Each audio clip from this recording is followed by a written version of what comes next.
Hello, class. I'm back.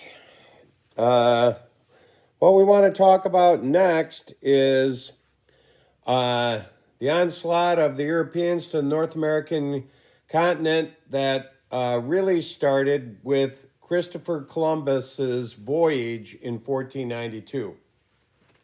So, first of all, I want to talk to you a little bit about Christopher Columbus. So, I'm not sure what you were taught about him when you were in grade school or high school.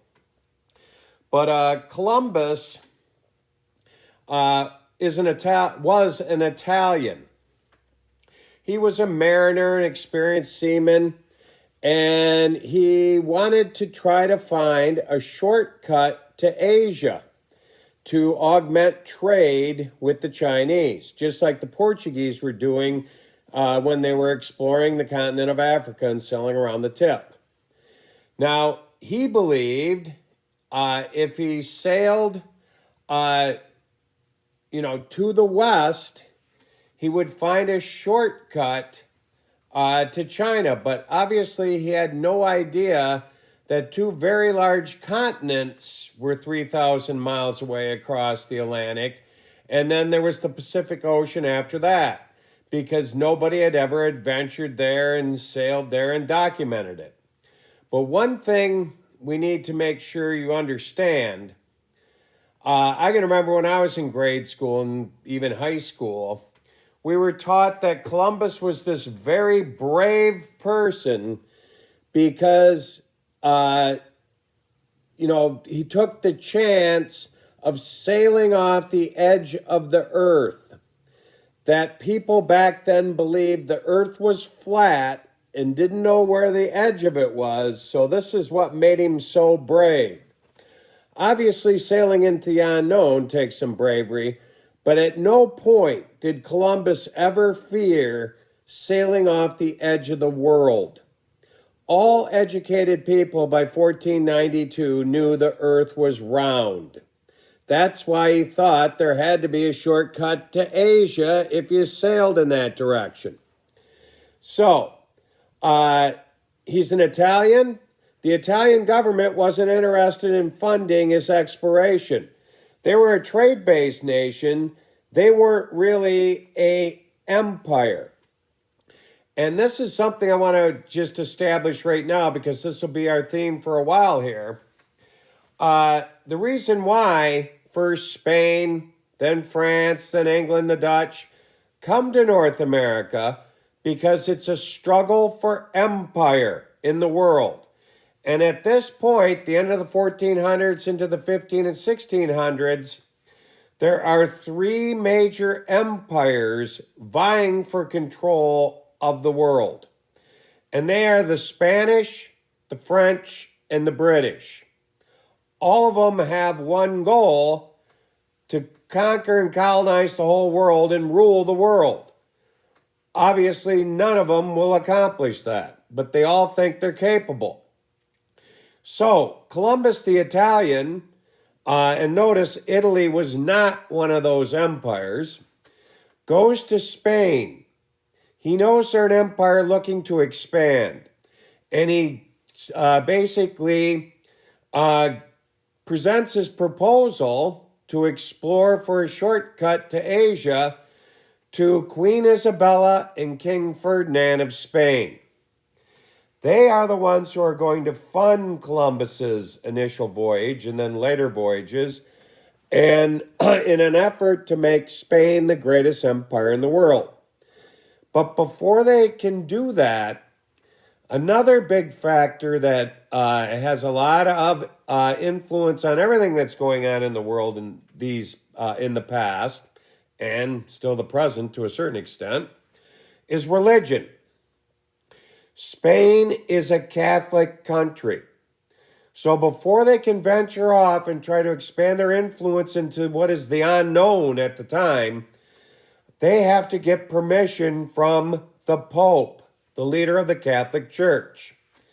The Pope grants them permission to do so, but he emphasizes to them that their main purpose is to spread the Catholic religion. Spreading of empire, gaining of wealth, and things like that are secondary. And out of this, another notion that we have to establish today comes out of it. And that's known as the Doctrine of Discovery. As far as the Pope was concerned, and Queen Isabella and King Ferdinand, Columbus and then other Spanish explorers, if they came upon brand new lands and there were no Catholics there, they could consider that land vacant, no matter who was living there.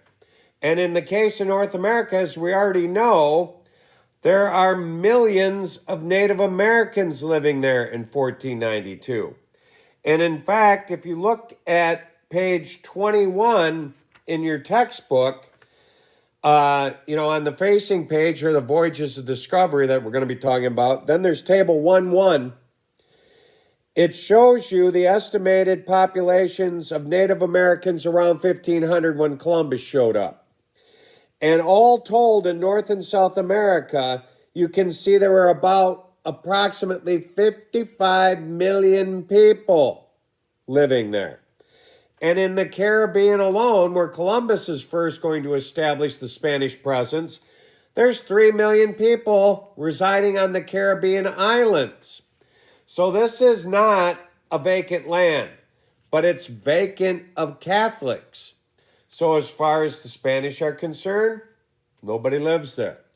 That's why when Columbus lands in the Caribbean on October 12, 1492, after his 33-day voyage across the Atlantic, he will plant the Spanish flag on an island in the Bahamas, even though it's inhabited, and claim it for Spain as if no one lives there, because obviously the native inhabitants of the Bahamas were not Catholics.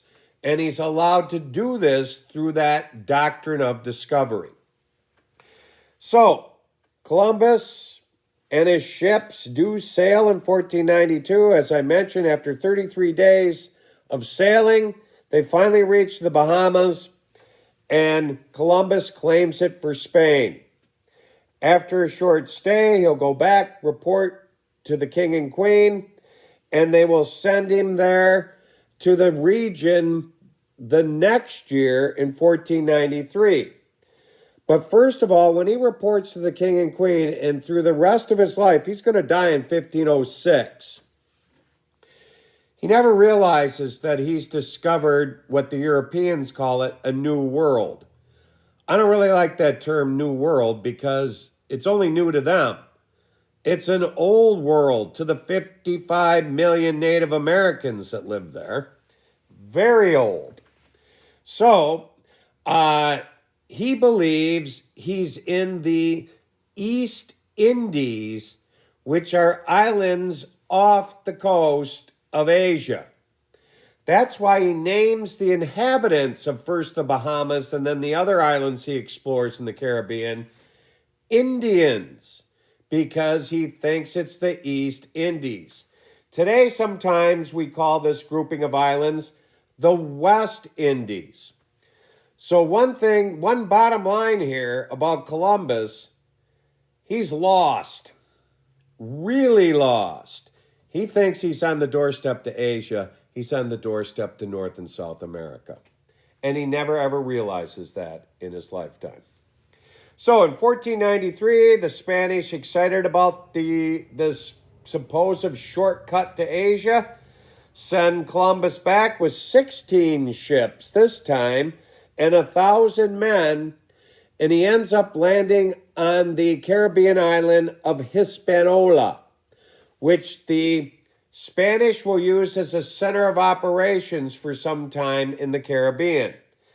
On that island today, you may be familiar with it because it contains two countries, Haiti and the Dominican Republic. So, he and his 1,000 men start a colony in North America, the Caribbean, and Columbus will make 2 more voyages to the Caribbean in 1498 and 1502. So by the time 1502 rolls around, the Spanish are firmly entrenched in the Caribbean. From their jump-off spot, first in Hispaniola, and then they'll expand their operations to present-day Cuba, they'll start venturing on to what they soon discover are unknown continents of North and South America. One of the first to explore North America you probably studied in the past, that was Ponce de Leon, who explored extensively the Florida Peninsula. Now, you might remember from grade school, he was in search of the elusive fountain of youth. Some myth had arisen that he believed that there was a natural spring or fountain that if you drank the waters from it, you would be young forever. Obviously, he never found it, and it's kind of ironic when you think about it. Florida's become the center for senior citizens to retire in. Maybe they're all still down in Florida searching for the elusive fountain of youth. I'm not quite sure. So, Ponce de Leon does his exploration. Unfortunately, another explorer will wreak havoc in present-day Mexico. That's Cortez, who will sail there in 1519. He will end up conquering the great Aztec Empire and destroy it. Ponce de Leon, de Soto, and others are commonly known as conquistadors. A Spanish conquistador is sort of a combination of an explorer, a soldier, a quasi-ambassador, and colonizer. And these people, using the Doctrine of Discovery and sanctioned by the Spanish government and the Catholic Church, start exploring North and South America. Now, somewhere along the line, what distorts this even further is another myth, similar to the Fountain of Youth myth. And that's the myth of El Dorado. All these Spanish explorers believe, through what they've heard from here and there, that somewhere in this new world, as they call it, is this lost city of gold. Just waiting for one of them to find it and make Spain and themselves rich beyond belief. That's what Cortez is up to when he lands in Mexico. It's the reason why he ends up destroying the great Aztec Empire, as well as their great leader Montezuma. It's out of greed. And unfortunately, these conquistadors forgot all about their original orders from the Pope, that their real purpose was to spread the Catholic religion. Their real purpose becomes finding El Dorado, which obviously doesn't exist. And when Cortez grows impatient with the Aztecs, who had welcomed him and his Spanish troops into the great Aztec Empire, he grows impatient because he can't find this supposed warehouse full of gold anywhere in the Aztec Empire. And obviously that's because it doesn't exist. This will turn into conflict with the Aztecs. And just to give you a little bit more about that Eurocentric point of view, if you go back and look at Cortez's journals, when he has his first contact with the Aztec people, some Aztec scouts greet his party of troops. Every conquistador was accompanied by really inexperienced members of the Spanish army, which he was leading them to find El Dorado. He writes in his journal that these new people, the Aztecs, when they first laid eyes upon him, thought he was a god. That's the Eurocentric point of view, and it's complete nonsense. This is 1519. Europeans have been in the Caribbean for nearly, over 25 years now. Native American people on the mainland know they're around. They've heard about them. And they were stunned and amazed when they saw Cortez, but not thinking he was a god. What they thought was a god was his horse and the horses with them. One thing we need to also establish right now, the Spanish reintroduced the horse to North America.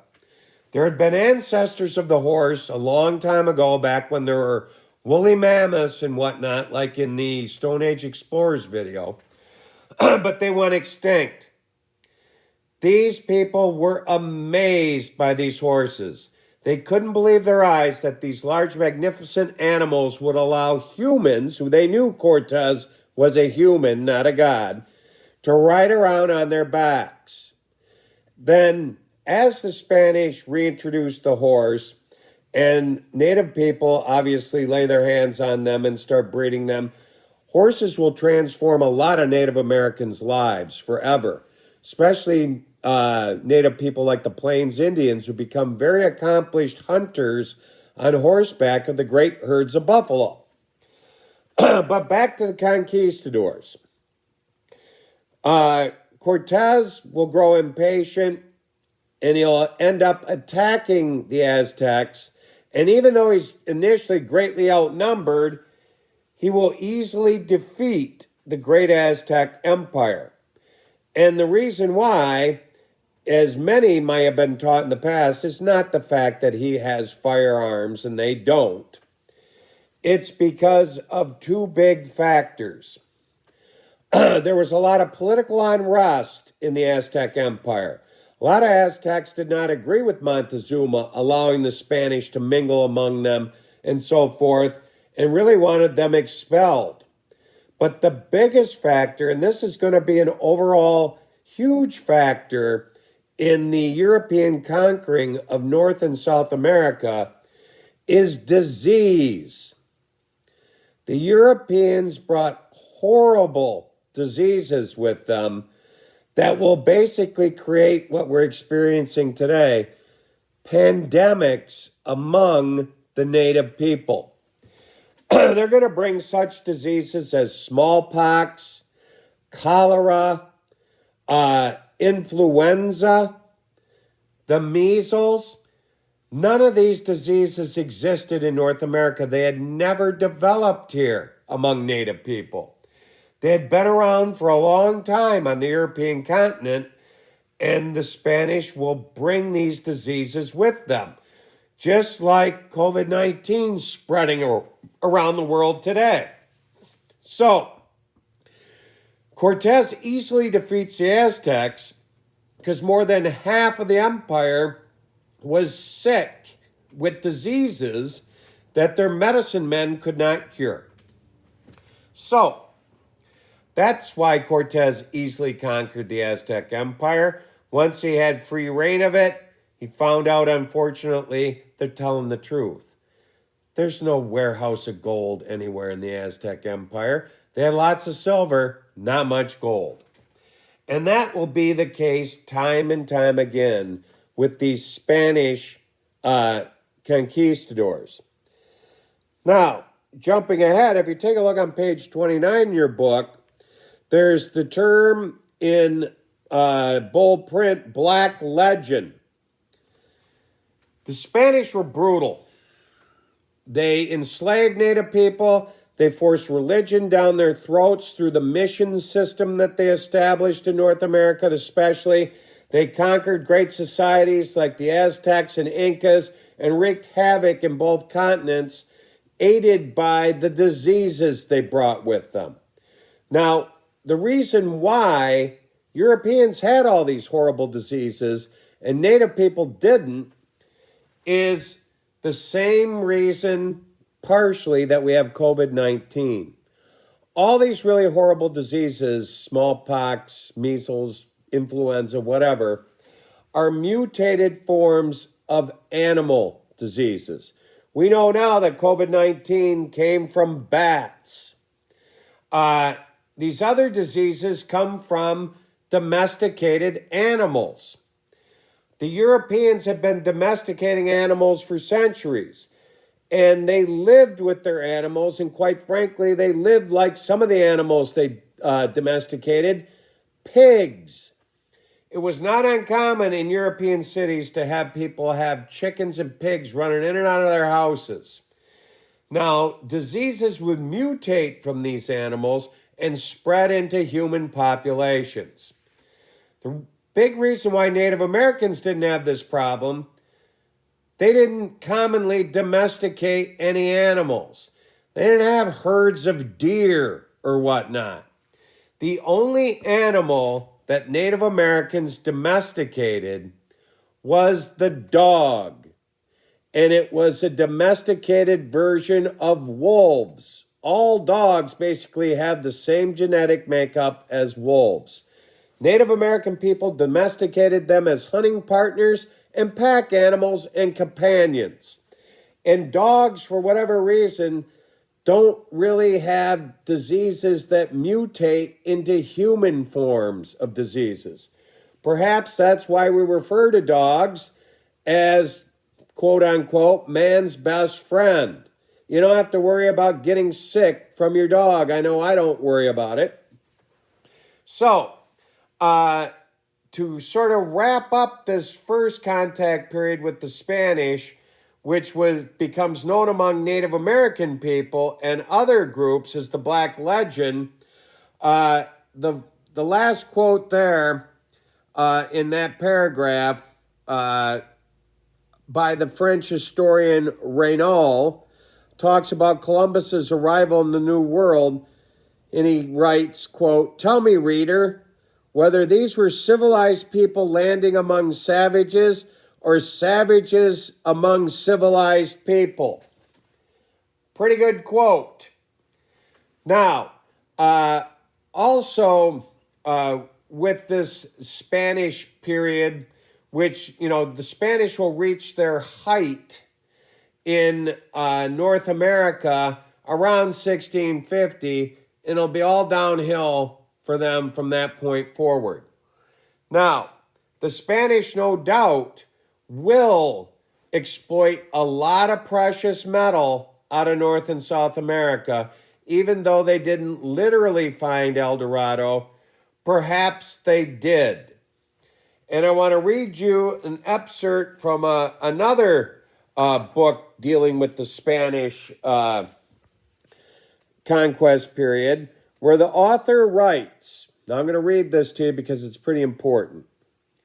Spain claimed far more of the New World than it could possibly manage. At its height, it controlled the majority of North and South America and the Caribbean. Spain's rulers regarded the American colonies primarily as a source of precious metal. And between 1500 and 1650, an estimated 200 tons of gold and 16,000 tons of silver were shipped back to the treasury in Madrid. Now let me stop reading there for a second. 200 tons of gold. 1 ounce of gold today sells for about $1,750.